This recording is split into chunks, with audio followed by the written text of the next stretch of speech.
the chat.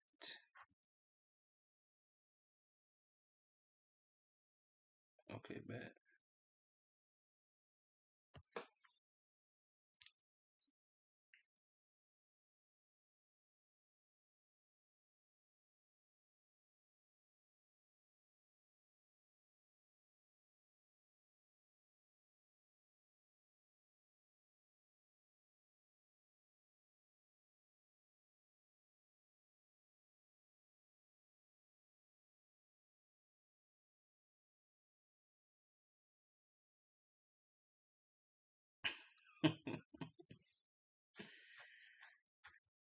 Hold on. What was I doing? Let me make this a post real quick.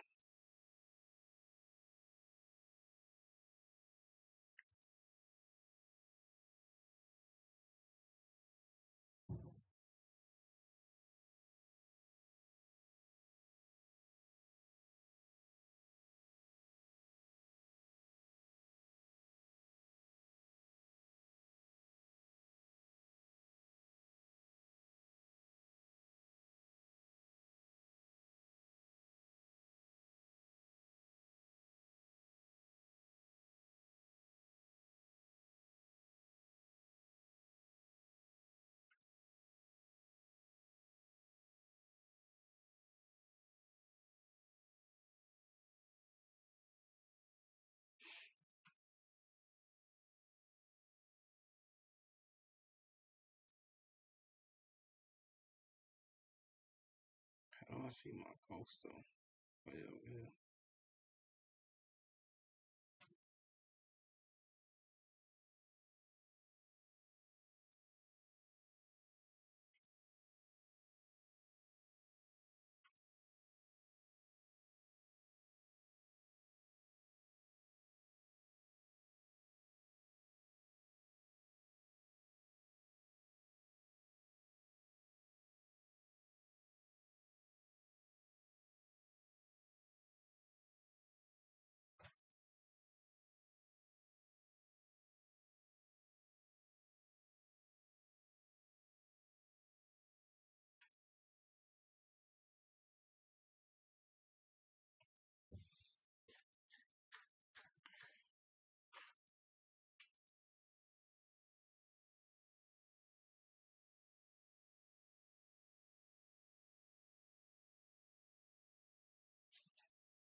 Oh, hold on. Let me try this method too.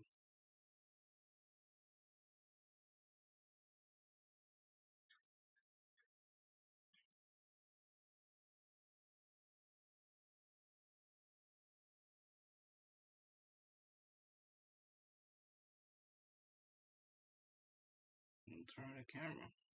Try this method too.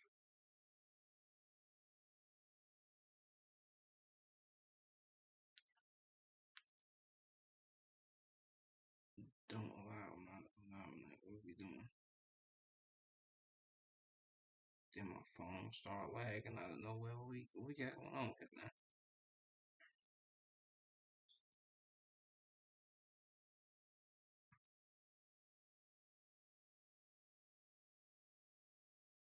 Oh yeah, I see what this phone doing.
This one slow ass phone, man. Jesus.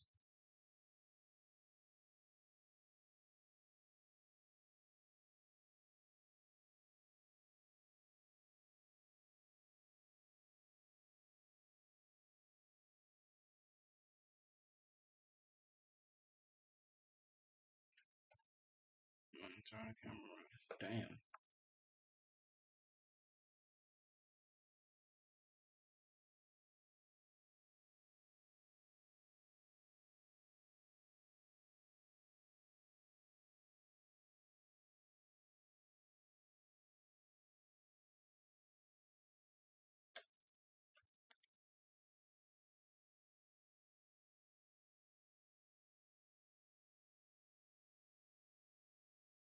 Damn, this motherfucker, like I took this bitch off a potato. Jesus.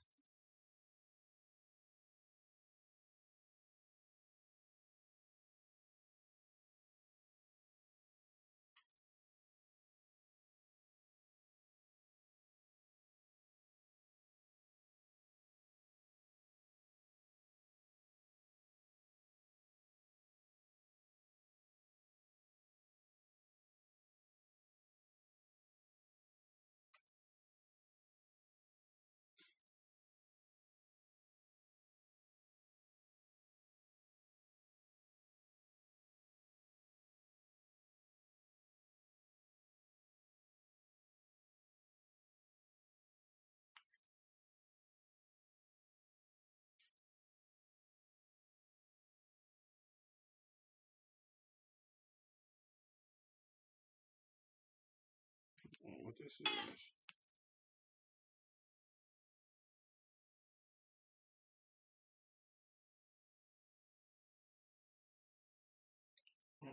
Do I got my damn, I ain't even know what's the name on here. Fuck.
Alright, y'all, stream time. We doing reactions.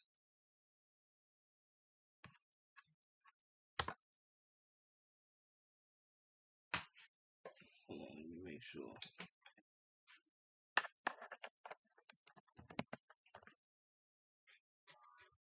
And I hope y'all can hear me, man. And this shit don't sound janky.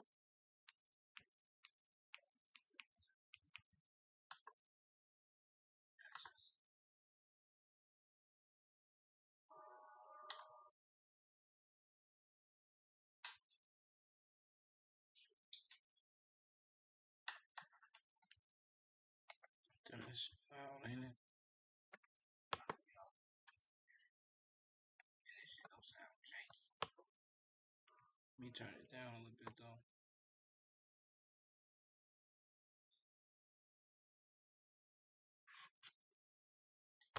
Alright, back to it. Where is it? Alright, bam.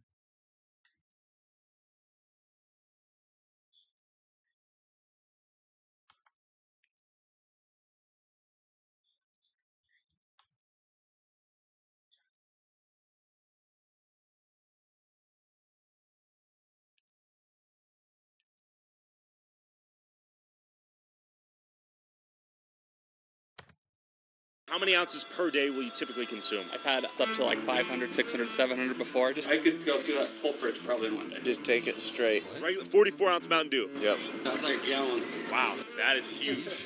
I've been getting it for, I think, 8 or 9 years. 9 years straight every day. Utah is addicted to soda, with over 40% of the population Mormon, while they're not allowed to drink alcohol or hot drinks. Apparently, soda is approved by God. As dedicated soda drive-thru chains like Swig, Sodalicious, and Fizz explode across Utah, is this soda craze an innocent sweet treat for Mormons looking for a caffeinated alternative to coffee? These are basically cocktails without the alcohol. Or is it a silent killer poisoning the people of Utah with type 2 diabetes, obesity, heart disease, and liver damage? It is very concerning. I joke with my friends, like, if he woke up dead next to me, like, we'd all know the reason why. What would the reason why be?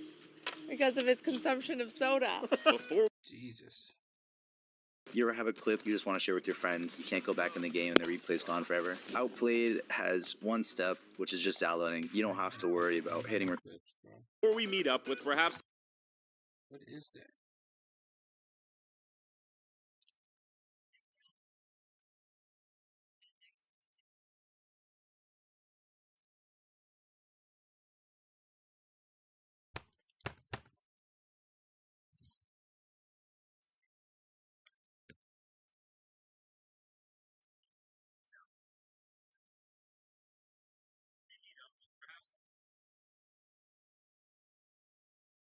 Yeah, they can't hear it. Fuck it, bro. We'll just keep going. the most soda-addicted man in Utah, I was curious to see how many people out here started their day at one of the many soda drive-thrus, starting with Swig.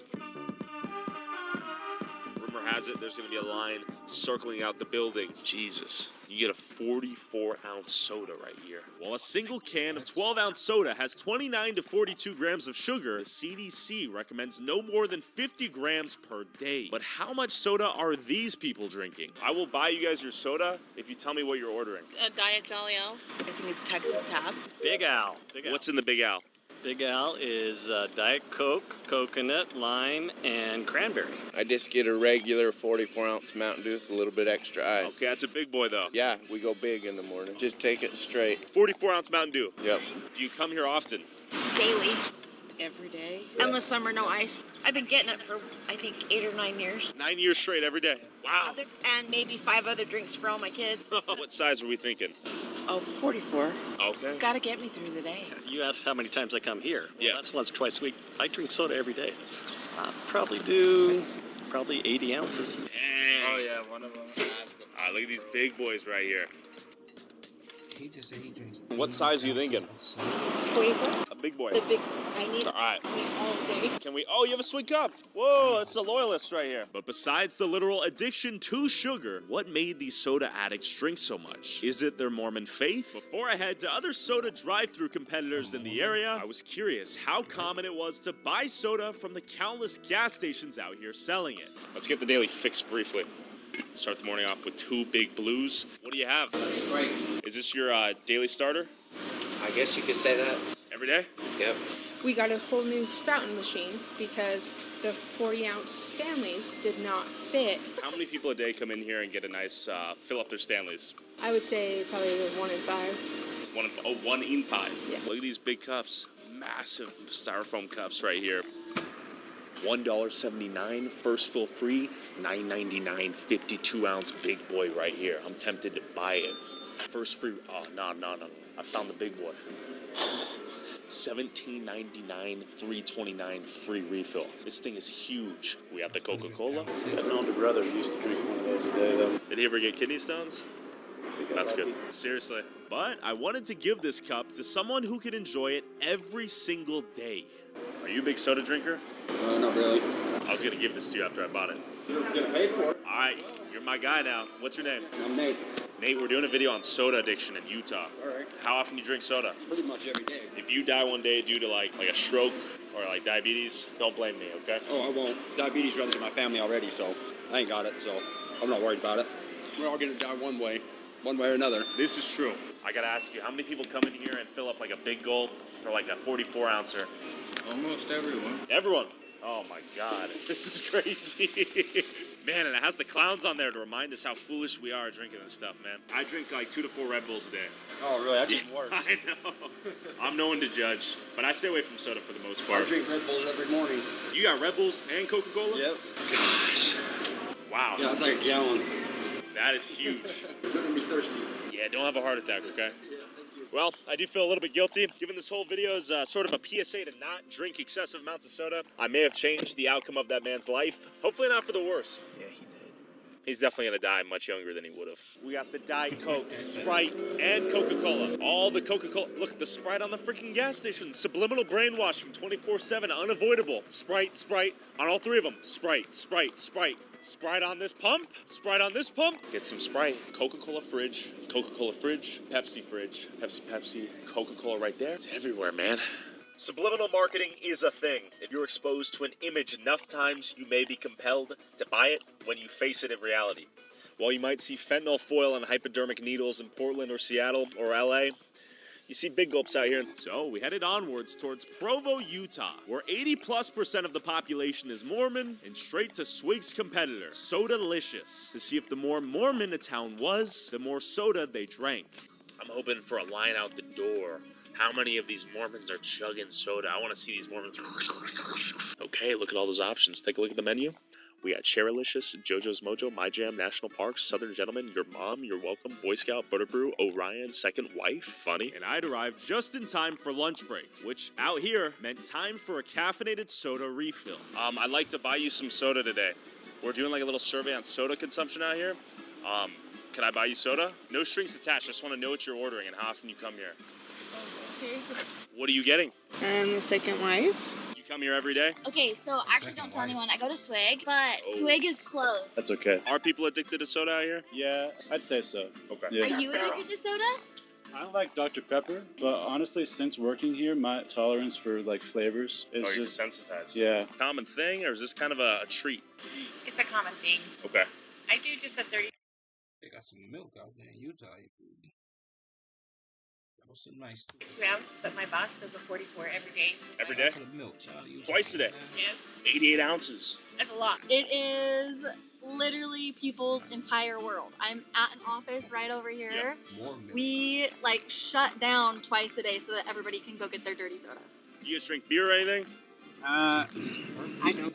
No. So instead of like a cigarette break, you get your dirty soda break? Pretty much, yeah. It's very big. It's a big thing. Yes. Why? Because I don't know, I think they look at it for like a stress release. Soda culture is huge, man. There's nothing else like it. I mean, the only comparison is like coffee culture, and even then, soda culture is much more customizable. You say there's a soda addiction in Utah, or a soda epidemic. Yes, I would. I'd say soda's huge in Utah. Everyone likes soda. Everyone likes Swig, Sodalicious. Really, really big in Utah. That's the final answer. It's gigantic. Yeah, Soda only- is unstoppable in Utah. Okay. Yeah. He wants us out of here. How often do you drink soda? Gosh, I come here as often as I can. Like 5 times a week. 5 or 6 times a week. Depends on how stressed I am. Okay, we've heard that twice now. 5 or 6 times a week. Damn, that's probably like if you drinking 42 ounces of soda, you go that 5 or 6 times a week. Your blood sugar high as fuck. In a row now. Every day. Every day. Every day. You're an addict. Yes. I drink soda every day. Every day. Probably twice or 3 times daily. Yeah. I drink soda probably daily. That Bret Hart stuff. Every day you come here? Not here, but yeah, I probably drink a soda pop a day. I drink every day. I'm pretty much here. But how much of this soda consumption was influenced by the Mormon faith? So are you guys Mormon? I am. You can drink caffeine, but not hot drinks. Correct. Well, like hot drinks, you can have like hot chocolate. Okay. Yeah. But not hot coffee or hot tea. Correct. Yeah. That's according to the words of wisdom? Is that what it is? You got it. Right on the dot. What's the Mormon to non-Mormon ratio out here? A lot. Mostly I don't know. Mormon? I don't know. It's changing. Okay. I would say you need to check demographic trends because it's. How the fuck is her teeth so goddamn perfect? Like she look like that one nigga from what's his name? Damn, I forget the name. Different community to community. Is that why soda's big out here? Probably substitution for coffee. Okay. Do you drink coffee? Yes. Oh, you do? Uh-huh. Are you Mormon? No. Okay. I wouldn't say it is for me. I would think the soda is more the alternative for alcohol out here. Interesting. These are basically cocktails without the alcohol. You do not drink coffee? I'm kind of a bad Mormon. I've had coffee. I just don't, I think it tastes burnt. It seemed as if people drank soda to feel some stress relief, to get that sugar rush, and to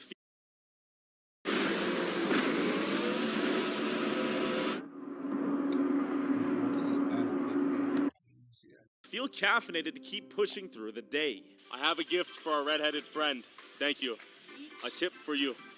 For both of you. Thank you guys. No, we really appreciate it. I know we're a bit of a nuisance, but thank you guys so much. Okay, thank you guys. Have a good one. We've seen Sodalicious in action. Now we're going to go to Brigham Young University, BYU, the Mormon University capital. If you're Mormon, you go to BYU. And right down the street, I learned these soda shops have become somewhat of a de facto hangout spot for the Mormon youth pursuing higher education. But real quick, whenever you connect to a public Wi-Fi at airports, coffee shops, or hotels, your data is at risk of being stolen. In fact, hackers that are connected to the same Wi-Fi... Hold on, brother.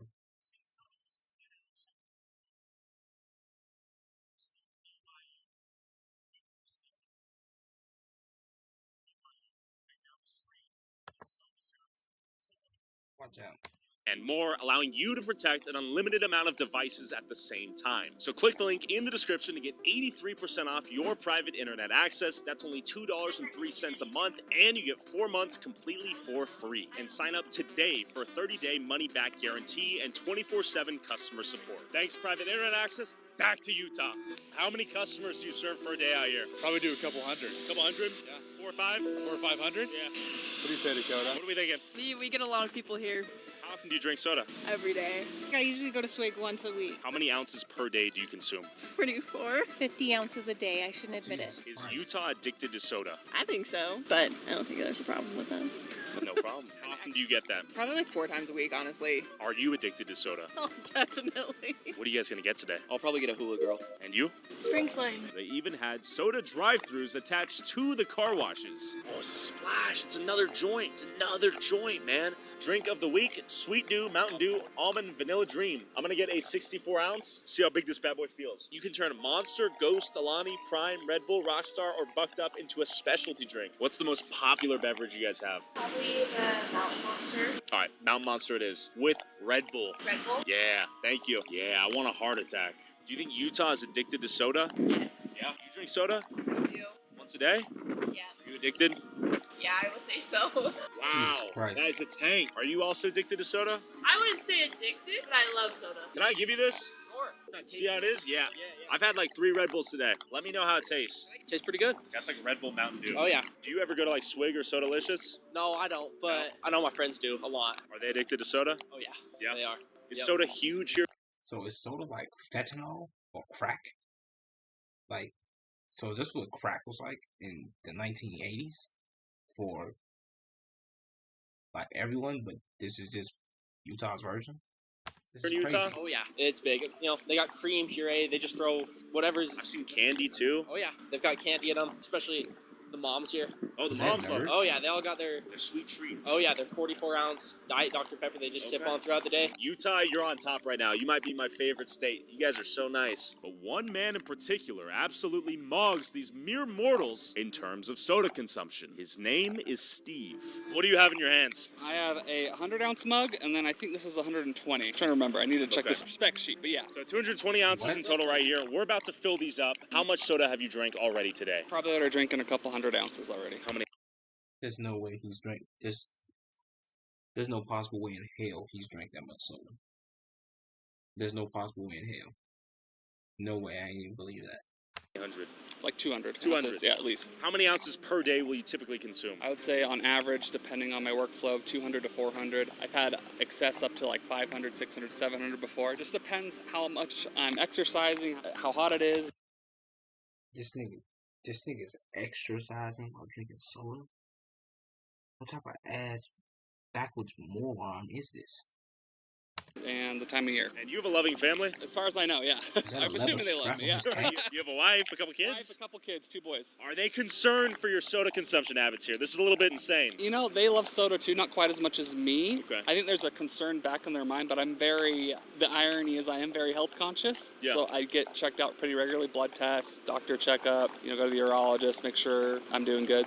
We got soda over here too. 44 ounce? There we go. So we've noticed a lot of people out here love their soda. Yep. Is that a Utah Utah-specific phenomenon? It is. Utah is the headquarters of the Mormons, a strong majority of Mormons, or they're also known as the Church of Jesus Christ of Latter-day Saints. Anyway, active or Orthodox Mormons, the health code's not to drink coffee or tea. Sure. Now, there are a lot of non-Mormons here that drink coffee, but so the caffeine is the stimulant in a lot of these drinks, right? So that's why it's very common here in Utah to have these caffeinated soft drinks. Give us a smile. Your teeth are bright white. You're drinking several hundred ounces of soda per day. Look at those choppers. Again, I'm very conscious. When I drink soda, I try to go straight over the tongue and down the throat. I don't swish it around. Do you ever drink anything with sugar or no? I mean, very rarely to taste it, but I'll never. I'm a food.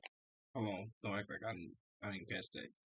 That was Ayo, straight over the tongue, and that matter of fact, I'm not even gonna repeat that 'cause that's gonna make me seem foodie for a side business. So I want my calories coming from food rather than beverage. You bring 2 of these into a gas station typically? Is this standard procedure? I mean, it's kind of a new one. I started with this one. It only gave me 100 ounces, and I went to this one. % per ounce, like cost-wise, this is the cheapest method because you're paying $11 for a 12-pack, and I can fill up the equivalent to that for $2 to $4. Or and have you ever had a heart attack or a stroke or anything? Never. Is your wife concerned for you? Yeah, I mean, I'm sure she's. I think she's concerned in some capacity. Is this a little too much soda in your opinion? I don't know what he's going to do with it. He's going to drink it.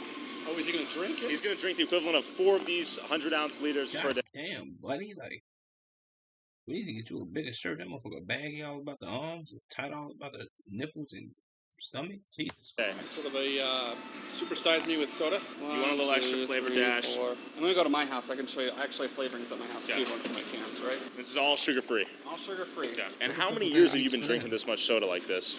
Probably the last 2 or 3. What are your thoughts on all this soda? Are you impressed by this? 4 of these a day. Does that amaze you? I mean, it's not the only one. Damn, you're not the only one. 200 ounces. Trevor, does anyone else come in and get this much soda? Is he 8 feet tall?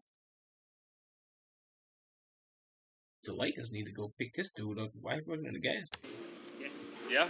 I think I've only met a handful of 100 ounces out in the wild. How many people do you see a day coming in here drinking soda? A lot? Like hundreds? Hundreds. Okay. Probably about 1,000 a day. 1,000 a day? Do you have soda?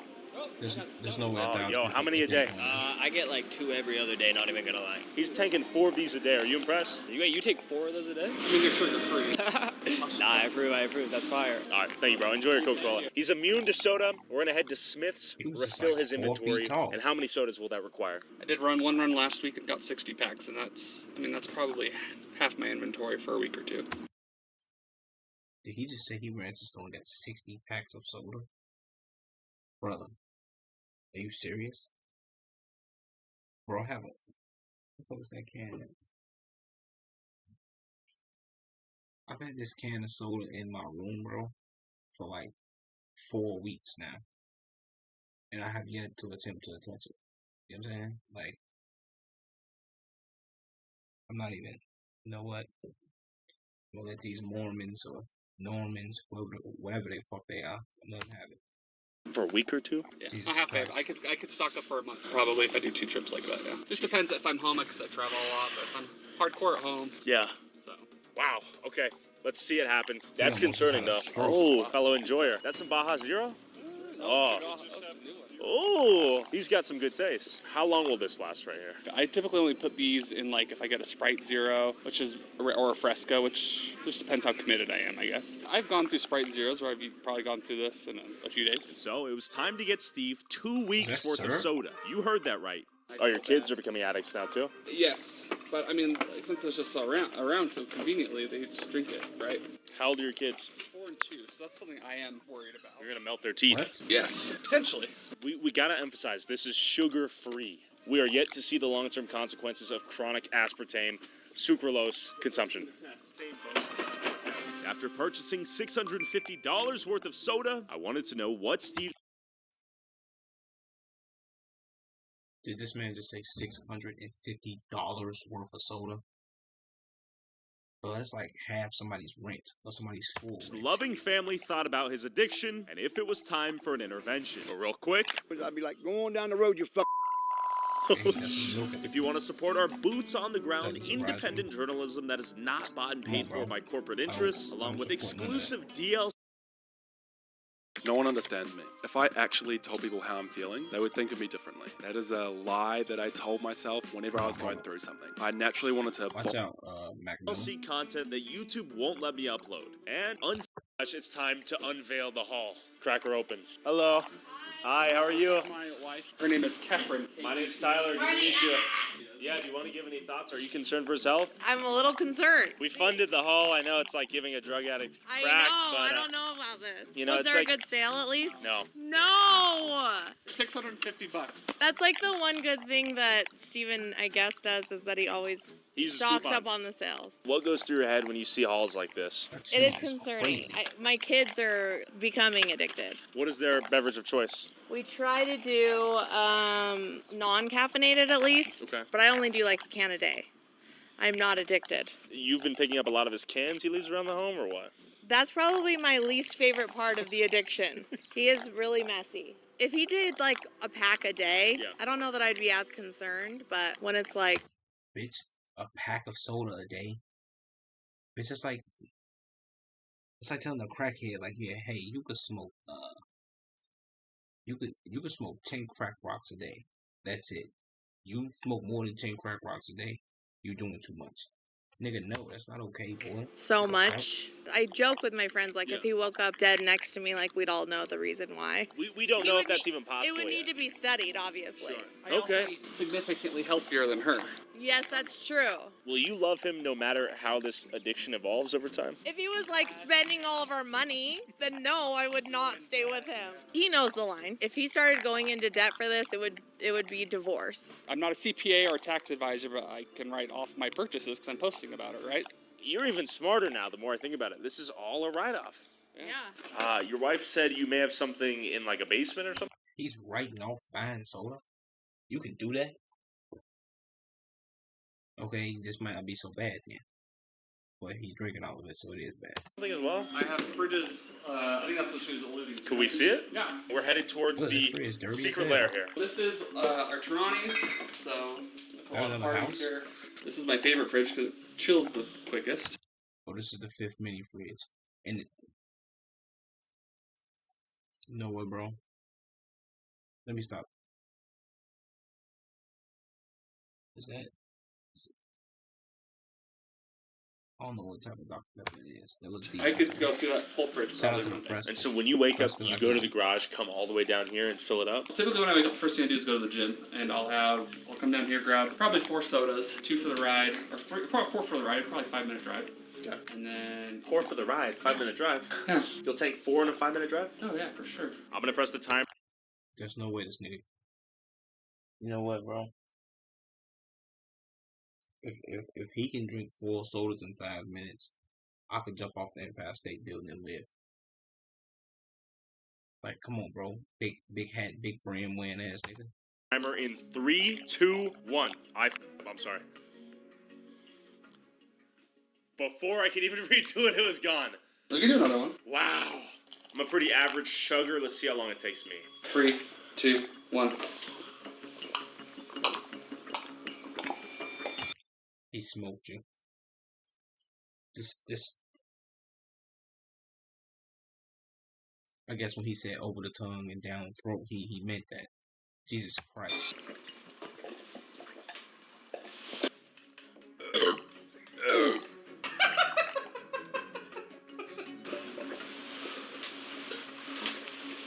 Oh. I paused it for half a second. It sounds. Yeah, there's something special about you. It sounds strange to say, but I think I just can gulp things down. You know, Steve's body seemed uniquely adapted to consuming an insane amount of soda every day, and he was also a gifted chugger. The more I see people abusing any sort of vice to get through the day, the more I realize life's short and we're all gonna die. While it's always good to be aware that there are megacorps like Coca-Cola preying upon our lizard brains to profit off of our monkey impulses, I won't deny the satisfying taste of a Diet Coke. For any kid watching who's like, I want to be like him, as it relates to soda, what would you say? Don't. Thank you for having us, Steve. Where can the people find you and all your adventures? I am found at Foodie Fellowship on all major social media platforms. That's FOODY. The Y is very important, not IE. Go follow Steve, and if you believe in God, pray for him. Okay, we're gonna take a pause into that video because I investigated Mexico's deadly Coca-Cola addiction. Jesus Christ. I'm gonna have to get back to that, man.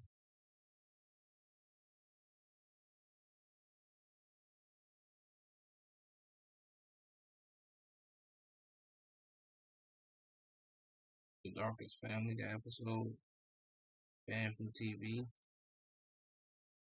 or when the role nearly destroys the actor's life, or an actor's life. We're gonna flip flop between channels, but let's tune into this one.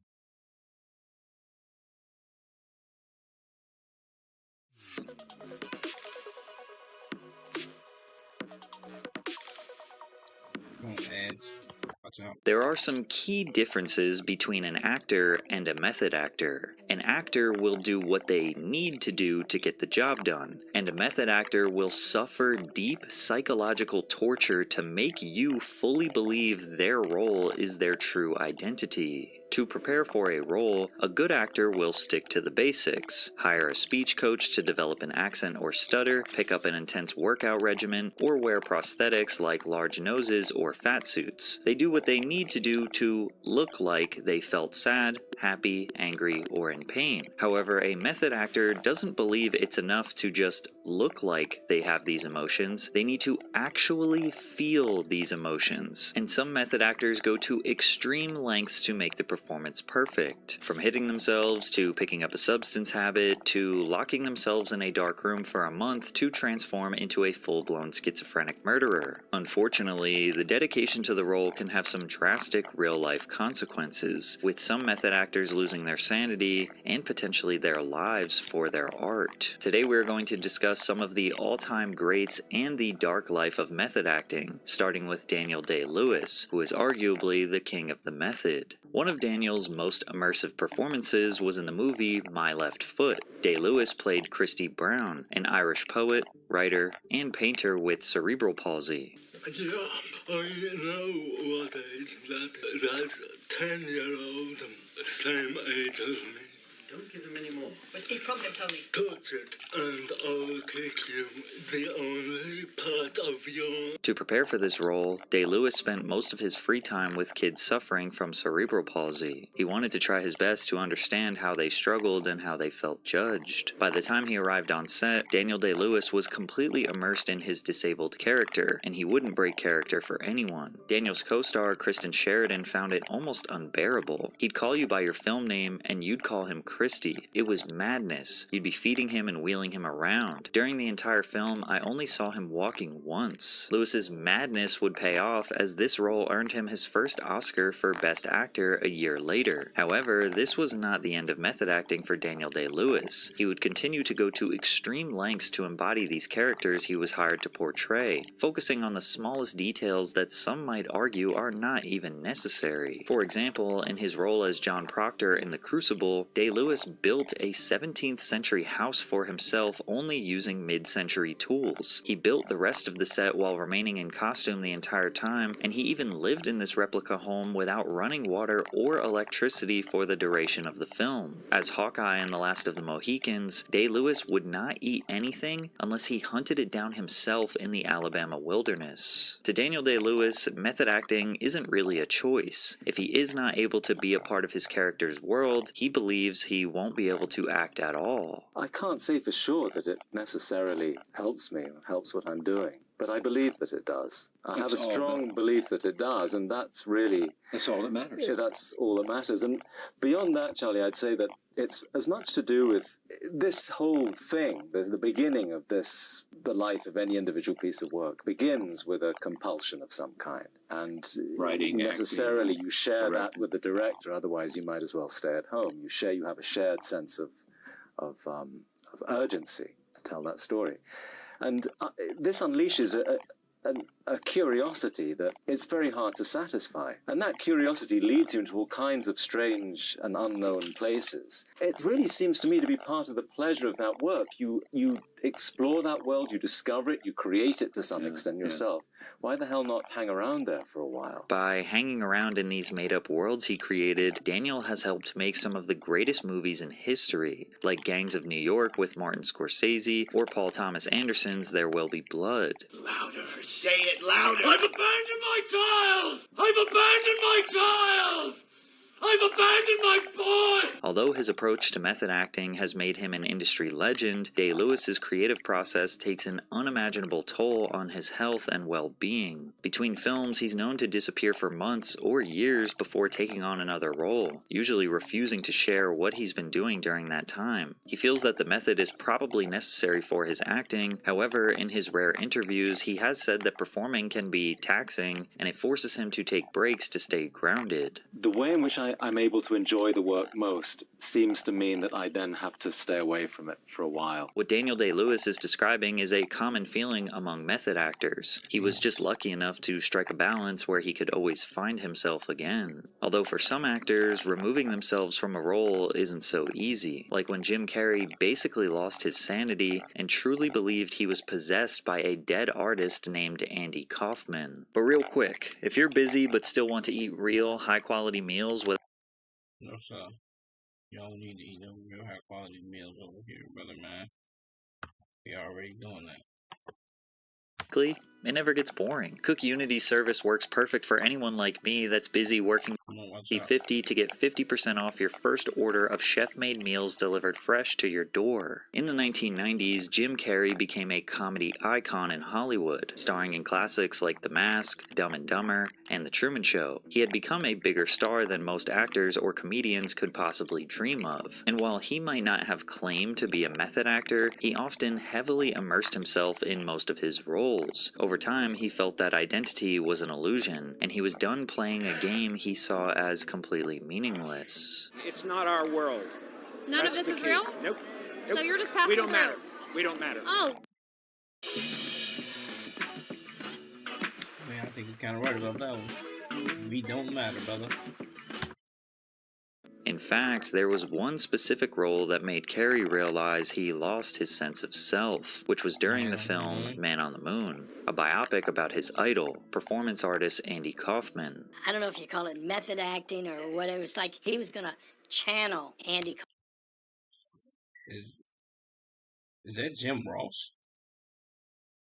I don't know who Andy Kaufman is, but I know I recognize Jim Ross when I see him.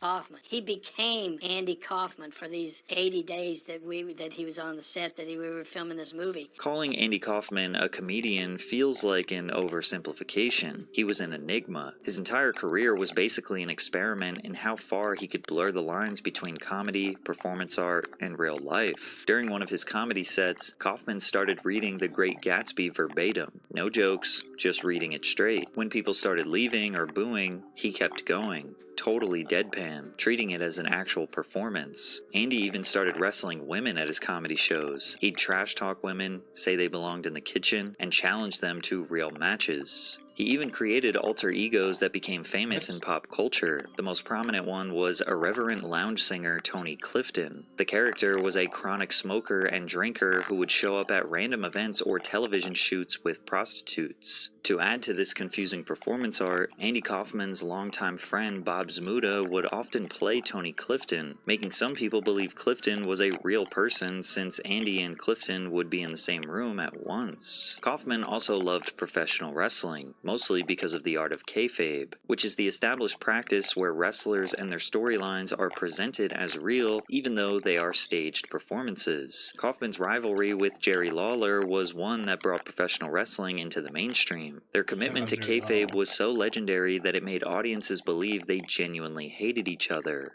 After one fight with Lawler in the ring, Andy Kaufman spent 3 nights in the hospital, but he wasn't actually hurt badly. He could have left in a few hours. He committed to his fake injury to make their next stunt more shocking. Kaufman showed up to an interview with David Letterman wearing a neck brace. Then the two traded insults before Lawler slapped Kaufman, and they broke out into a fight in front of a live studio audience. Now remember, Lawler and Kaufman were acting. They were actually friends in real life. Kaufman's performances confused people so much that when he died from lung cancer Who the fuck is this bald dude? in 1984, a lot of fans believed his own funeral was just another prank. But Lawler and Kaufman remained so committed to their art that when Andy Kaufman died in real life, Lawler still remained in kayfabe. But really, I am not, I've had calls all week ever since Andy Kaufman did pass away. I've had calls from TV stations all across the country wanting to know my comments about Andy Kaufman's death. I'm really the wrong person to talk to about that. I didn't like Andy Kaufman. Andy Kaufman didn't like me. I'm sorry that the guy's dead, but I would think that, I always thought that when somebody dies, you talk to somebody that thought a lot of him. I hope that if I die, they don't interview Jimmy Hart, because, I can imagine what he's going to say about him. From the outside, Lawler's comments about Kaufman seem extremely harsh, but this is Jerry the King Lawler?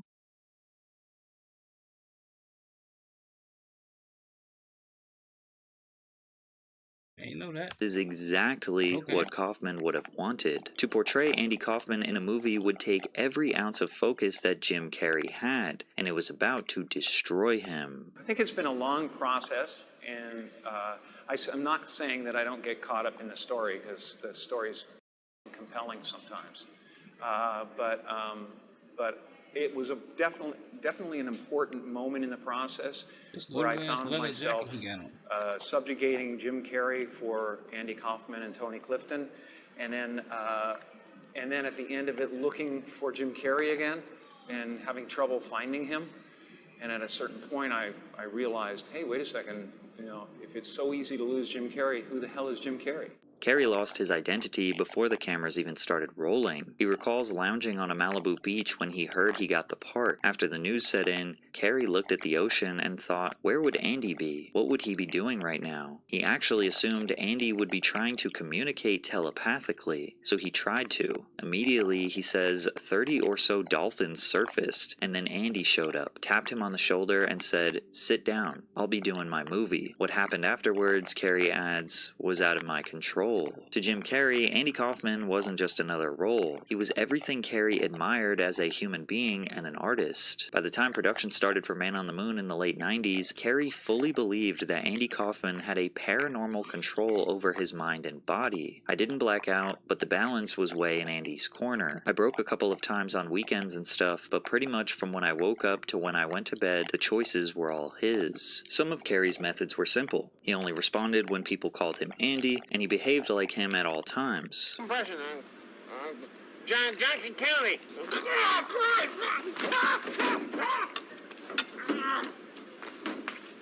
But then he started taking it much further. Carrey threw temper tantrums like Andy, showed up late and drunk to set like Andy, refused to say his lines like Andy, and he even disrespected and talked back to producers like Andy sometimes did. The entire cast were forced to hang out with Carrey's version of Andy Kaufman and his alter egos for the next 4 months, which led to some of the cast feeling like Carrey was a total nightmare to deal with. Man on the Moon. Oh, it was challenging. It was not easy. He was great, but it was tricky. Because it was sometimes hard to just kind of fit yourself around what he was doing. What was going on off camera? I remember you from Big Fat Liar. Was more insane than the actual movie. So it's Jim Carrey playing Andy Kaufman, who's playing Tony Clifton? Tony Clifton, yeah. So it was like, he was whenever he was Tony Clifton, it was particularly mayhem. Yeah, browbeating everybody, and he was walking around with stinky cheese in his pockets, and he was smearing stinky cheese on people. When he'd hug you, he'd be like, give me a hug, give me a hug. And he would he's stinking and Who pushed back the hardest? Who said, get the f*** off me? I don't know that anybody did. That was the thing, is that it was such a fucking weird assault that I think people you were so kind of stunned, deer in the headlights, that you couldn't really tell them to f*** off. We're just like, okay, because it was just sort of, it just occupied the whole room. Jim was so unbearable that Universal refused to let the behind-the-scenes footage get released because they didn't want the world to think that Jim Carrey was Outplayed, Capture your best gaming moments. Outplayed automatically saves your game's highlights, making it easy to relive the action. Share it with your friends. Or share it with the world. Outplayed. Download it for free What's now. up, Hermie? See you next time. So have a good one. Appreciate you for tuning in, my guy. Tired of typing tons of notes during class? There's finally a better way. It's called Otter. Let's say I'm in class. The very first time I saw him, we're on the set of Universal Studios, and all of a sudden I see, bam! This big glass bottle of juice or orange juice or something comes flying through the air, almost hits me, and I'm like, what the heck? And I look over, and there's Jim Carrey, dressed as Andy Kaufman. He says, I'll get you, Lawler! And then he runs inside the trailer. On more than one occasion, Carrey actually hung out with Andy's real family on the set while portraying their deceased son, providing anyone still grieving Andy's loss with closure. He even got in contact with Andy Kaufman's daughter, who never met him, to give her the chance to say, I love you. Luckily, the family was supportive of this, with Kaufman's sister saying, he wasn't being shticky when he was being Andy with us. He was almost trying to give us a gift. At the time, Jim's performance was controversial. Critics, cast, and crew were unsure if Jim was just doing what was necessary to accurately, artistically represent Andy Kaufman, or if he was just kind of being a dick. Unfortunately, Jim Carrey is far from the only actor to push things a bit too far. Some actors embracing the method lose control almost entirely, creating performances that cause serious harm, like when Val Kilmer decided to transform into the Lizard King of rock and roll and was accused of giving a young actress lifelong trauma. Val Kilmer was one of the most famous action movie stars in the business, starring in massive hits like Top Gun and Tombstone, but nothing could have prepared Kilmer for his role as Jim Morrison. Morrison was the frontman of The Doors, a 1960s band fueled by sex, drugs, and rock and roll. But like a lot of artists at the time, the drugs got the best of him, and he always had a difficulty holding it together. I'd like to do a song that, or a piece of music that's just a pure expression of joy, the coming of spring, or the sun rising, or something like that. Just pure, unbounded joy. As a rock musician, Jim Morrison is seen as one of the greats, making legendary songs like Light My Fire, Riders on the Storm, and Break On Through to the Other Side. However, his behavior on and off the stage was unhinged and reckless. During a performance in Miami, Morrison was charged with indecent exposure, shouting profanity and exposing himself to the audience. When confronted about this, or anything else, Morrison just didn't care. He never took advice from anyone. He refused to change, even he was exposing himself. Oh, hell no. For his friends and family. His drug use became more excessive, and he was known to have violent episodes where he'd turn on band members or girlfriends. There was one incident where a fight escalated so much that Morrison allegedly held a knife to one of his groupies. But Morrison achieved a level of status that made him immune to criticism. He was so famous that people still defended his behavior as typical rock star antics. You know, he told me, like, you know, you'd be at a party, like, and it'd be the most beautiful chicks and the best drugs, and everyone's like feeling it, and then Jim Morrison would show up, shove someone down the stairs, and then go lay in the street until the cops come. He goes, that's bullshit. You know, he like f up the whole scene, and I was like, it's kind of cool. I mean, it's kind of punk. Morally aligned or not, nobody deserves to go the way Jim did, as Morrison's drug habits sadly got the best of him, and he died at the age of 27 of cardiac arrest. To become Jim Morrison, Kilmer locked himself away and memorized 50 songs from The Doors to perfect his voice, which is a major feat considering most actors just lip sync in fear of doing something wrong. Kilmer then dressed like Jim, walked like him, and moved like him for months until he matched his mannerisms perfectly. But to capture Jim Morrison's unpredictable behavior, Val Kilmer felt that he had to embrace everything that Morrison was, and this took a really dark turn, especially when it came to how Kilmer captured Morrison's controversial relationships with women. Val, how did you survive the making of this movie? Because really it was as much as survival as just being an actor, with all the things you had to go through. Yeah. Movies usually are about endurance. Prayer, drinking that carrot juice. I didn't get seduced into his style of living, but had to and needed to for the role to be as disciplined as he was in these escapades. He was a very disciplined drinker as much as he was disciplined artist. I mean, he was looking for inspiration every second of the day. Meg Ryan said it kind of got to her after a few months a little bit, the darkness and just the... Well, I too, I'm provoking. She's getting hammered, so that hurts. You know, as much as it hurt to do it, it hurts to be under, you know, if someone calls you 20 years, you start flinching. In the wake of the Me Too movement, former actress Caitlin O'Heaney made some serious allegations about her experience auditioning for the role, saying Val Kilmer physically assaulted her while everyone around stood and watched it like it was normal. During the audition, Kilmer unexpectedly struck me in the face and knocked me to the ground. When I got to the room, Val Kilmer picked me up and shaked me, throwing me down to the floor. Stone just stood there the whole time, laughing. Some of the crew have rejected O'Heaney's claims, like casting director Bramon Garcia, who said O'Heaney and all other actresses were warned that they would be reading a volatile scene that could result in physical contact. I remember there was a moment Val pinned her to the wall, all part of the scene, she explained, adding that she immediately stopped the scene before it got carried away. But others still see it as suspicious considering O'Heaney went to the police right after the incident, making a formal report, and the fact that Stone and Kilmer reached a settlement outside of court makes things a little more suspicious. Because of his dedication to the immersive performance, rumors have circulated that Kilmer needed therapy after the role, and if this happens to be true, he's not alone. Replacing one identity for another, especially for long periods of time, often has a price. There's actually a science behind why people have trouble finding their sense of self after becoming another person. In a study called Becoming a Character... Did you make that appointment? Oh, I'll do it when we get back.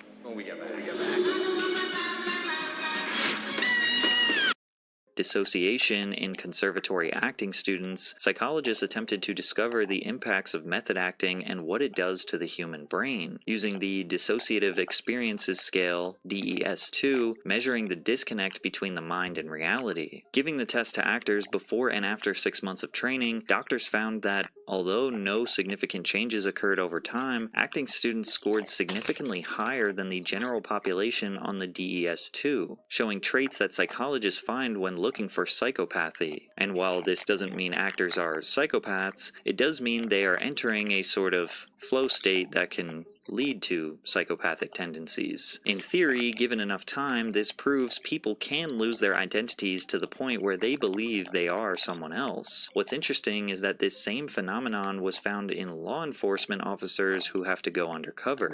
In a study conducted at Cedarville University, an investigation into undercover policing revealed that most cops are ordered to stay in character for long periods of time. In criminal organizations, they witness horrible crimes, heists, and even murder. Yet this isn't what cops have trouble forgetting when they finally go back to normal life. In fact, investigators found that the two main stressors cops experience after undercover work don't even have to do with violence, but loss of identity and reintegration into society. As a result, the study showed that almost half of cops going undercover can't fully rejoin society after being someone else, and those who have a chance to rebuild often refuse help from health professionals to protect their careers. You can imagine the difficult choice these method actors have to face: stay in character and lose your sanity, or go to therapy and admit that you lost your identity acting. It takes a deep psychological toll on those who do it, which is especially dark when you consider they are mostly doing it for the good of others. James Gandolfini is another legendary method actor who went to unimaginable lengths, like intentionally causing himself physical pain, just to convince you he was a ruthless mob boss. James Gandolfini changed how people looked at organized crime when he was selected to star in The Sopranos, a series that made HBO a household name. It was a story about an Italian crime family in New Jersey, created by writer and director David Chase. In order to grab the audience's attention, Chase felt that The Sopranos star had to be a badass. To do this, he came up with a leading character named Tony Soprano, a soon-to-be mob boss who embodied the spirit of an old-school American man, trying to fit into U.S. society after the country was in decline.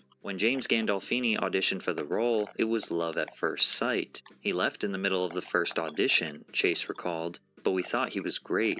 So our casting directors got him to come to my house and he read the scene. And it was like, you know, bang. But Chase had no idea what lengths the actor would go to bring Tony Soprano to life. James Gandolfini's co-star Michael Imperioli, who played Tony's nephew, Christopher Moltisanti, described his first real experience with James' method in an interview on the Joe Rogan Experience. Like anything, you start to see what you have, like what are these actors bringing, you know, what are they playing to their strengths and what kind of qualities they're bringing to it.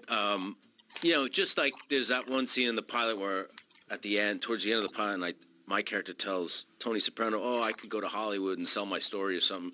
And he, in the script, it was kind of, he was like fatherly, like, you don't want to do that and sell out. You got to stay with us and build a family or whatever. And instead, Jim just grabs me, you know, by the throat or something like that. And it became very menacing and very intimidating. And he really, you know, and I think David saw that and was like, oh, wow, that's the guy. That's the character.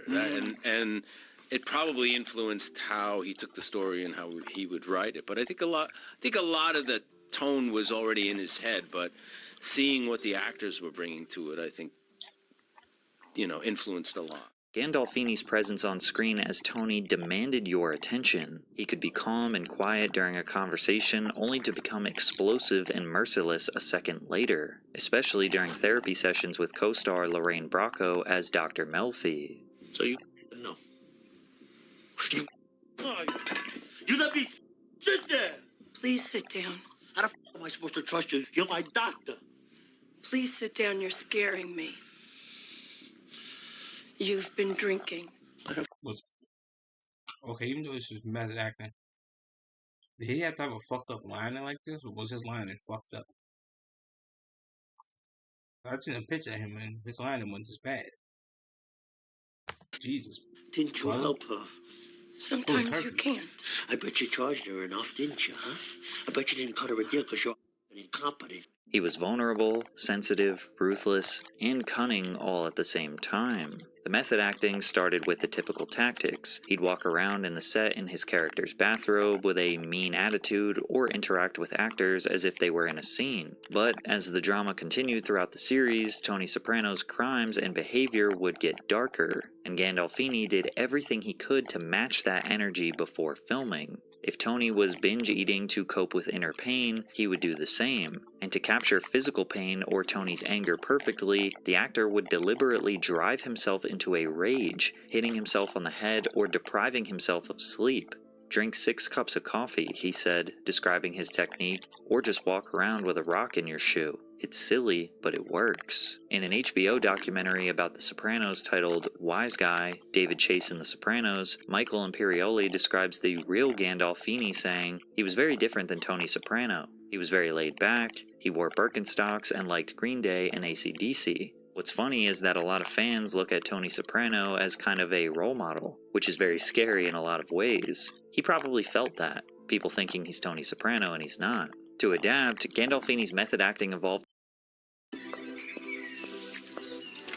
Welcome home to the After His Work name Club. is Gandolfini.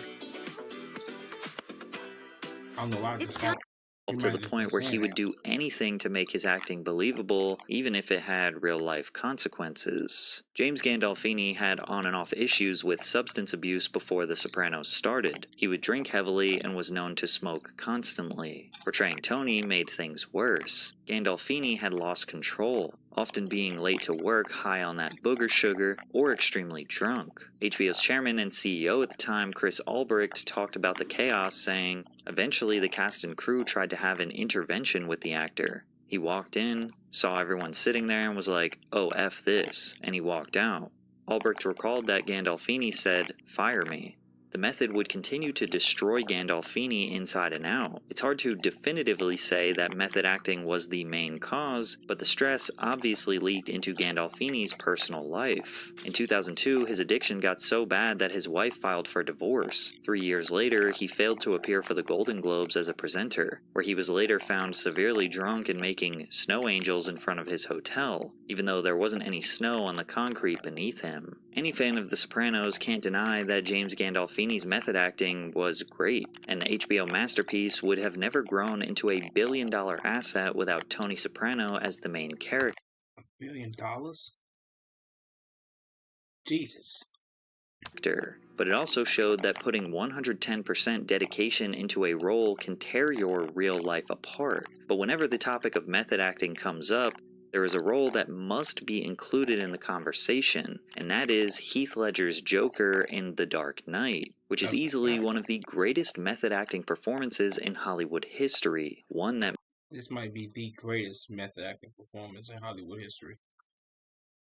This is my favorite movie of all time, and I've never seen it. Well, I've never seen it. I haven't seen it in a little minute.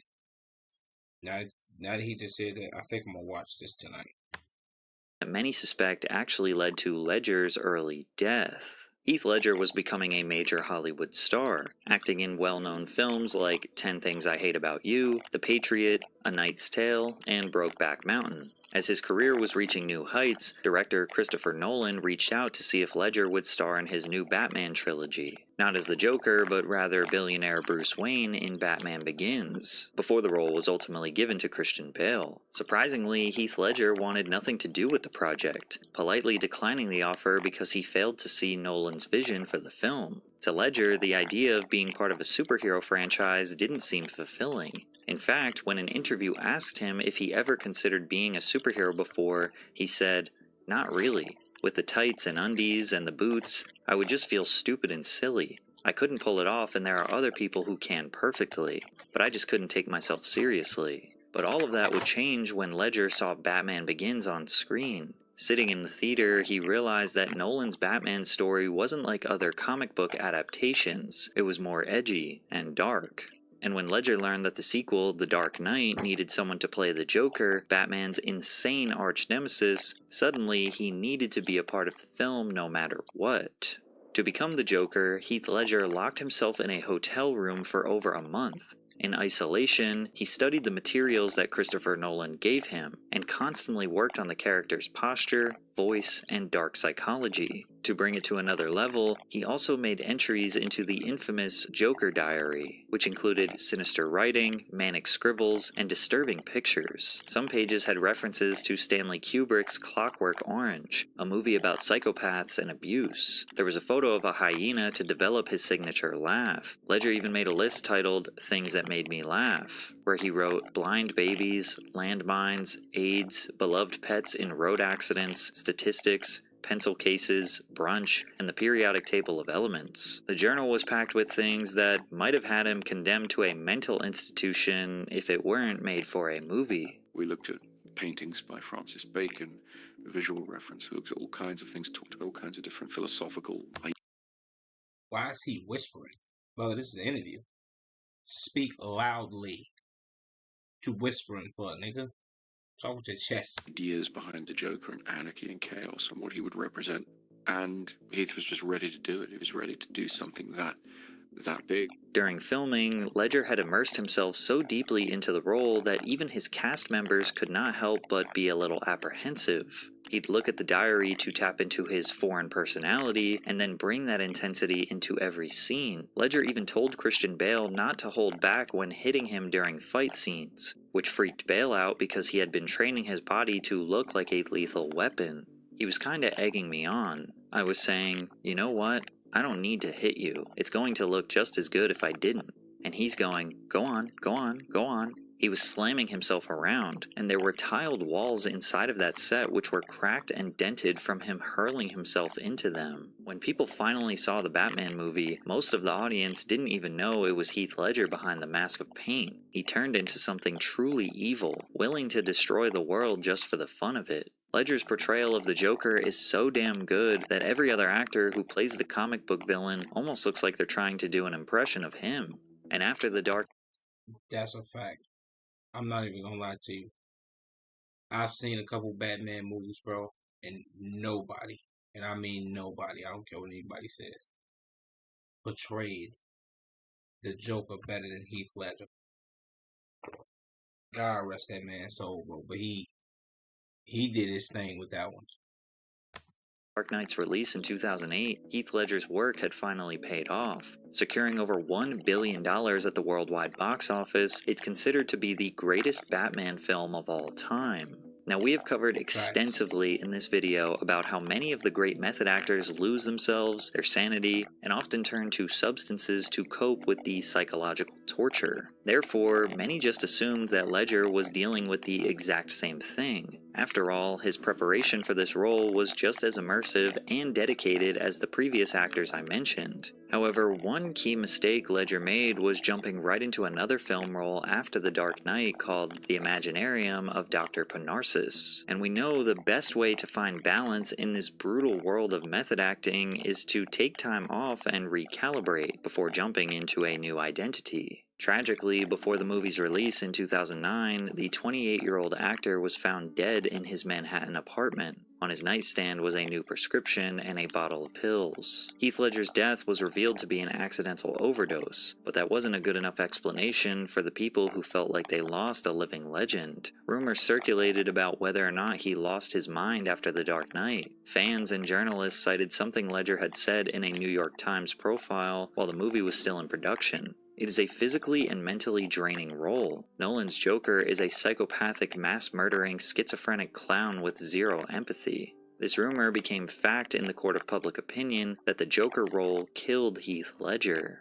However, the truth was Ledger had been dealing with insomnia years before the Batman trilogy existed. To try and sleep, Ledger would take a lethal cocktail of prescription medications including Oxycontin, Vicodin, Valium, Xanax, Unisom, and Risterol. Heath's own sister reportedly told him in private, "You can't mix drugs that you don't know anything about." Today, people debate whether or not Ledger would still be with us if he did not take on the role as the Joker. Now, I'm no doctor or medical professional, so we can't definitively say that this role was the reason for his early passing, but because of what we know about the deep psychological ramifications of method acting, combined with a toxic combination of prescription pills, it was a tragic disaster waiting to happen. Let me see my. Man, shout out Heath Ledger, man. Greatest Joker of all time, brother. I love it. God rest that man. So stop playing with him, man. He liked that.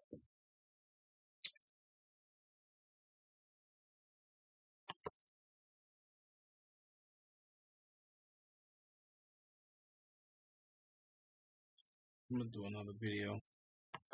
Then I'm gonna get up off this joint.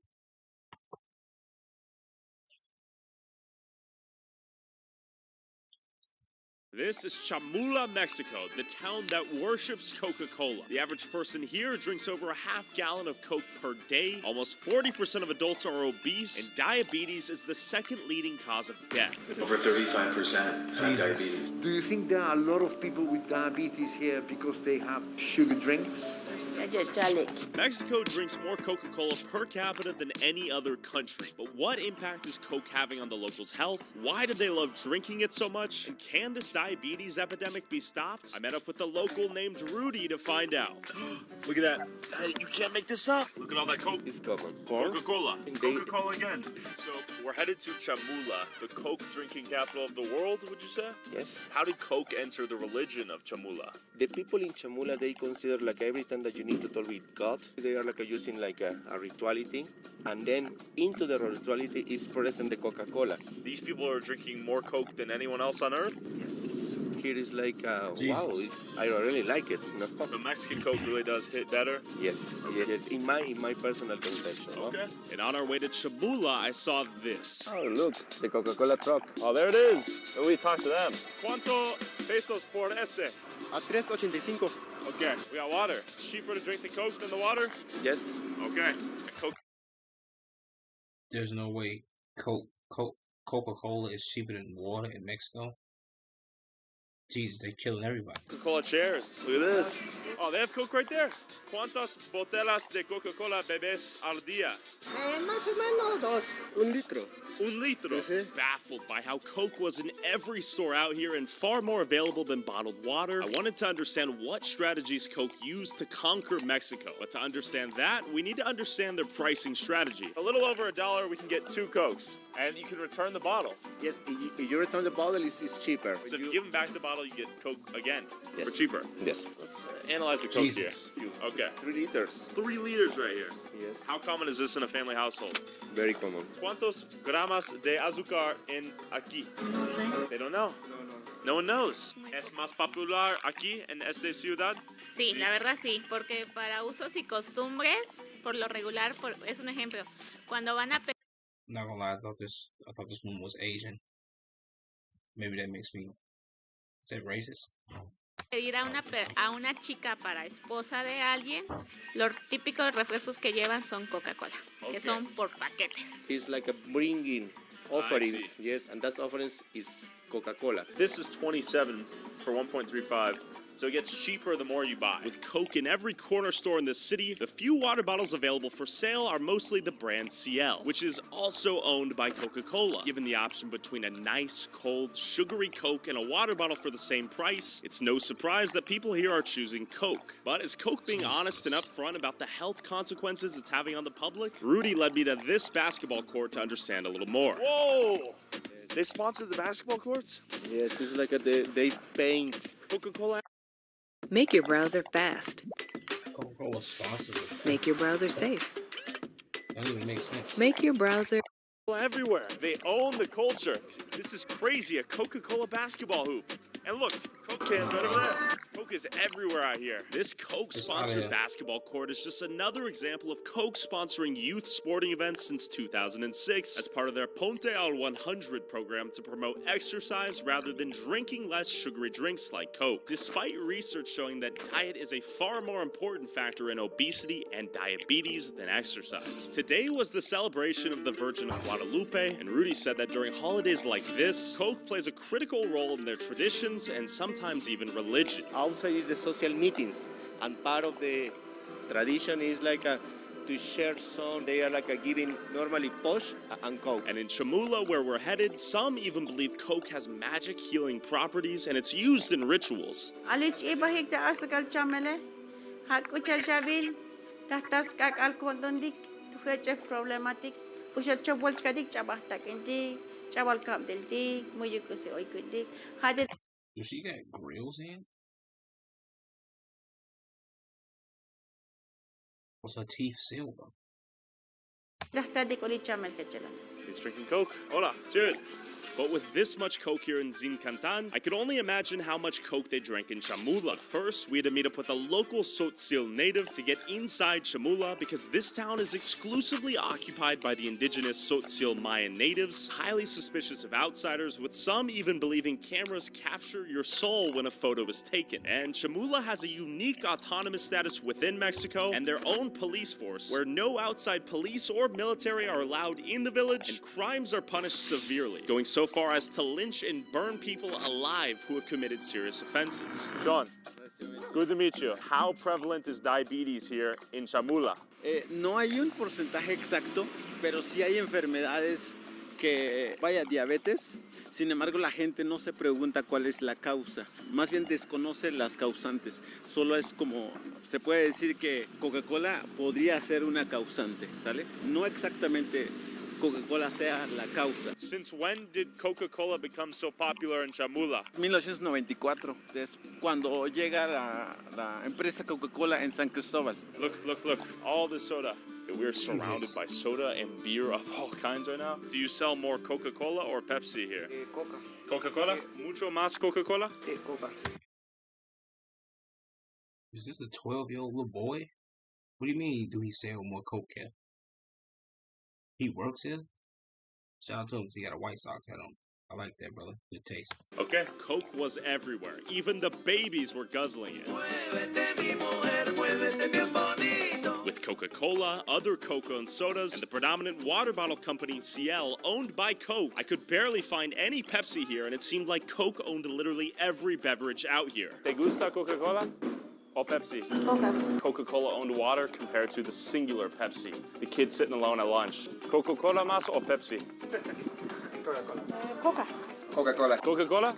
La Coca. Right over there, another Coca-Cola stand. Every square. People were chugging Coke as far as the eye could see, with practically no water bottles in sight. I wondered how many bottles people drank here per day. Let's ask the people here how much Coke they drink. Coca-Cola bebe al día. 3. ¿Cada día? Sí. Como una. ¿Cuántos litros en este? 2 litros y medio. 2 litros. So, bebe 2 litros al día. Sí, big old 2 liter right here. ¿Cuántos litros al día? 2 litros. 2 litros? Como 1 litro. Un Everybody litro come take cada this, día? Yeah, so not only are they all drinking Coca-Cola, but we got sweets everywhere. We got dulces, dulces, dulces. With highly processed, cheap, sugary snacks and Coca-Cola everywhere, I began to notice a concerning trend. ¿Tiene miembros de tu familia con diabetes o no? Sí. ¿Sí? ¿Cuánto? 2, creo. Say like now they are understanding like the Coca-Cola is too much sugar. Okay. You're drinking, ¿no? Entonces ahora ya lo entiendes. Sí, ya ahora ya no Coca ya es un poco más. Mejor agua o un jugo de naranja. Hugo, can you ask when they came to that belief? Video que suben que donde la Coca que ya te hace mucho daño. Entonces, ahí es donde me di cuenta. ¿Hace cuánto más o menos? Como 3 meses por ahí. ¿Tú conoces personas en esta ciudad con diabetes? Sí. ¿Sí? ¿Muchas? Pues sí, beber mucho refresco. ¿Sí? Yes. Es muy mal, ¿sí? Es malo. ¿Tú tienes miembros de esta familia con diabetes? Sí. ¿Sí? ¿Tú tienes? Es mi papá. ¿En el pasado tú bebes mucho Coca-Cola o no? No. ¿No? No. ¿Qué es la razón por tu diabetes? Pues no me dicen los médicos la razón. Unos dicen que por estrés, por genética, por la alimentación, por hábitos alimenticios negativos. ¿La dieta tiene responsabilidad por diabetes en esta ciudad? No. ¿No? ¿Tú conoces muchas personas con diabetes? Sí. ¿Sí? ¿Y tú? Sí, también. Sí. Sí, bastantes conozco. Como unos amigos, serán tal vez como unos 10, 15 que conozco que tienen. ¿Qué son las razones por este? Igual estrés. ¿Estrés? Trabajo, problemas familiares, económicos. ¿No dieta? Pues no, creo que no. Okay. Yo diría que no. He thinks diet has nothing to do with any of it. Do you think he's right? No, he's not. There's no way, right? Yes, no, but they are not connecting. Dots seem to be connected here. Yes. ¿Tú tienes miembros de tu familia con diabetes? Sí. ¿Se beben Coca-Cola? ¿Mucho? Oye. Sí, mi papá, mi abuela. La mayoría de las familias mexicanas consumen mucho Coca-Cola. Ok. ¿Qué es en sus dietas de tus miembros de tu familia con diabetes? Creo que sí, el azúcar. Más que nada el azúcar. Odin Valhalla Rising, now available on mobile and PC, exclusively with Google Play Games. Ascend to Valhalla. Have you guys seen a lot of people drinking Coke out here? Yeah, a lot. Crazy, right? Like a lot of Coca-Cola everywhere. Like it replaces water, I feel like. Yeah. That's what we've learned. Do you think Coca-Cola was strategic in placing themselves here? Oh, yes. Hell of a lot of money. They worship Coca-Cola in some of the churches. Yeah, they absolutely worship it. They have shops where it's piled, I don't know, like 3 meters high, Coca-Cola cans and bottles, and it's just unbelievable. From most people you've spoken to out here, do you think they're aware of the health consequences of the excess cola consumption? No. No? No. Some of them even go to like little witch doctors or whatever you call Yeah, them, that's what and we've they try and cure their diabetes with a bit of Coca-Cola. So. And you've seen funerals even on these streets, right? Mm-hmm. Have any of these people acknowledged like this guy died due to diabetes? Oh yeah, it's common. Yeah. You see people missing limbs and stuff like that, and Really? you find out they're diabetic. But a lot of them are unaware, like really unaware. ¿Tú tienes miembros de tu familia con diabetes o no? Tuve. ¿Sí? Falleció. Ok. Diabetes. 1, 2, 3. ¿Tú tienes miembros de tu familia con diabetes? Ah, sí. ¿Sí? Aquí es. ¿A todo? No, casi. ¿Por qué? Por el consumo de azúcar. ¿Azúcar en la dieta? Galletas. ¿Dulces? ¿Bebidas? Todo lo que es harinas. Wow! Diabetes is everywhere. ¿Cuántas botellas de Coca-Cola se bebe al día? 3. Gracias. Ciao. We are addicted, no? With the rate of diabetes in Mexico higher than even the U.S. and their obesity rates close behind, the solution to this health crisis isn't as simple as switching out Coke for bottles of water. We have to understand why people are buying too much Coca-Cola, because if somebody in the top of the mountain doesn't have money, the Coca-Cola say, okay, I come and I give you a fridge. I come and I give you chairs and tables. And then say, okay, what do you have to do? Just sell Coca-Cola. They don't have... Yeah, Coca-Cola is mafia at the end. The problem is that now we stop buying Coca-Cola, but then we are going to be buying Ciel. So at the end, we are giving the money to them. And these guys, they are not going to give you back some money to pay to the state to have health care, like education. People in the top of Coca-Cola, that they want to have every soda all over the world, Sure. That's the mentality. That's what is killing people. So we headed to the Coca-Cola bottling plant on the outskirts of the neighboring town of San Cristobal. We are looking for a Coca-Cola deposit. Okay, we are on the lookout for a Coca-Cola deposit. I don't know what that means. What is a Coca-Cola deposit? The biggest storage about Coca. Oh, I see. This Coca-Cola deposit sells their Coke to small street vendors like we've seen. This bottling plant is one of the primary causes of this health epidemic because it drains over 1 million gallons of water per day, depleting the local source of drinking water and selling it back to them in the form of sugary Coke they typically choose in favor of the Ciel water brand that Coke also owns. How many of you struggle to get water? So Coke is rinsing them dry, brother. Not only is Coke rinsing them dry, but another form of Coke might also be rinsing them dry. This is insane. Every week. Coca-Cola, do better. Well, I mean, never mind. Todos los días está la coca. All right, we've made it to the Coca-Cola FEMSA plant here. This is where they bottle Coke bottles. Yes. Let's walk a little further here. So we're seeing people in the red. They work for the Coca-Cola plant. Yes. ¿Es tu trabajo? Mi trabajo. How many bottles por día? 300,000. 300,000? 300,000 bottles per day. Whoa! Straight from the source there. That's a lot. The guards say no, it's not possible to go inside? Yes. Got a little peek. All the flowers in there. Not sure what that means. Maybe all the lives they've killed. Curious to see if we could find the secret recipe in action, we threw the drone up to survey the area, but all we could see was the scale of how much Coke was being produced and consumed here in the Chiapas region. And what are their goals here? They have environmental goals? Yes, they're promoting hiring people all the time, and it's more than 5,000 people working. They are propaganda. After observing some of their rather hypocritical mission statements on the wall, I asked some employees that worked here if they knew anyone with diabetes. ¿Cuántas personas en tu familia tiene diabetes? Una. Mi mamá. Sí, mi hermano mayor. De mis tíos. ¿Tus tíos beben Coca-Cola? Sí, antes sí. Obviously, countless people are getting diabetes because of their excessive consumption of Coca-Cola.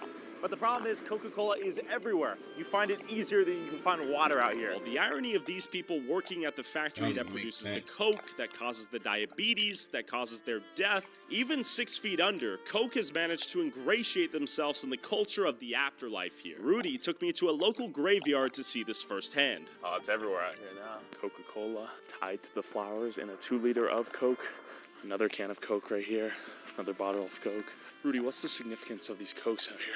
It's about the people, they are bringing offerings to the cemetery. So the Coca-Cola, Pepsi, Fanta becomes part of their life. So that is why it's present in the cemetery. Even the flowers being held are in old 2 liters of Coke. Yes. Part of their lives. Yes. While they were alive. Yes. It doesn't necessarily have any religious connotation, but when it's practically everywhere, it almost becomes borderline religious. ¿Qué es la razón por la Coca-Cola? Porque solo lo pones antes toman coca. Since the 1960s, Coca-Cola has targeted the indigenous population here in Chiapas with localized marketing campaigns that combined Coca-Cola with the symbols and traditions of the people here, resulting in the most loyal Coca-Cola customers on Earth, who drink almost 5 times more soda than the rest of Mexico. But at what cost? I'm here with Marcos Arana. I'm a medical anthropologist working as a researcher for the National Institute of Nutrition. Is it too late to reverse this diabetes epidemic here in Chiapas in Mexico? We need to develop more aggressive strategies to halve the consumption of Coca-Cola and also solving the problem of lack of adequate water. But we need more investment in providing safe water for the population so we can promote consumption of simple water. This is a must for promoting health. This is also the responsibility of the government to give more information, to promote regulations. Due to Coca-Cola's recruitment of local vendors on nearly every corner of every street to advertise and sell Coke, clever marketing campaigns targeting poor and uneducated indigenous communities, and political connections within Mexico, like the former president Vicente Fox. Did the other boy just have a bag of Coca-Cola? What?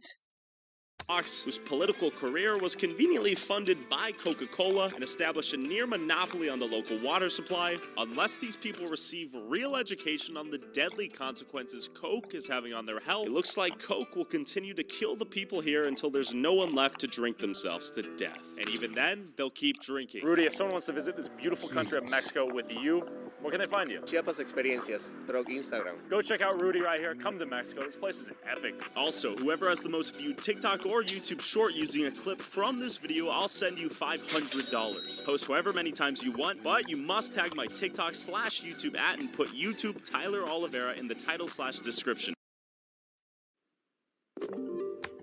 Man, shout out Tyler. W video. W video to him. W stream for me.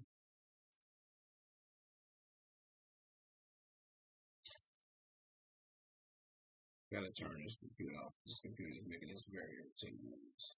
It's really pissing me off. But this was nice. This was